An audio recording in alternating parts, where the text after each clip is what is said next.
the South Carolina lake that gives, up over 100 cars, some with people still inside. In 2008, a fisherman on Lake Murray in South Carolina noticed something strange on his sonar screen. He was trolling along a quiet stretch of water, miles from the main boating channels, when the display lit up with a solid shape on the bottom. It was too symmetrical to be a rock formation, too angular to be a fallen tree. It looked man-made. He marked the location and reported it to the local authorities. A few days later, a dive team went down to investigate. They expected to find a stolen boat, maybe an old piece of construction equipment, the kind of thing that gets dumped in lakes all the time.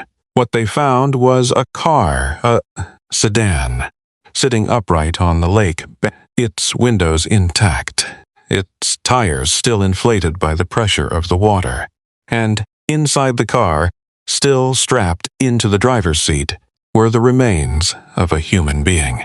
That discovery would have been shocking enough, but it was only the beginning, because over the next several months, law enforcement pulled more than 100 vehicles from the bottom of Lake Murray. Some were rusted shells from the 1950s. Some were relatively new. Most were empty, but a disturbing number of them were not.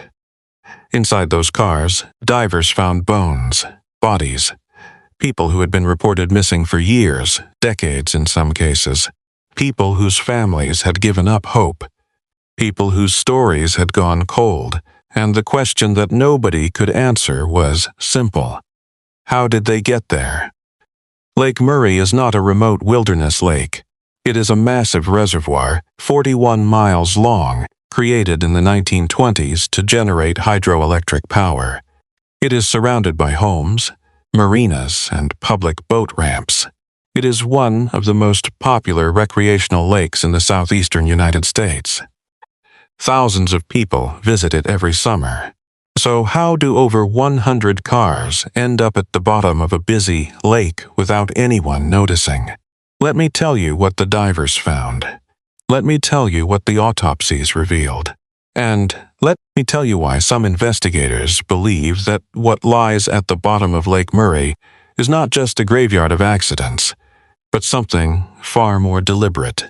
The first car that was pulled from the lake was a 1992 Honda Accord. It belonged to a man named Thomas, a 29-year-old sales representative from Columbia, South Carolina.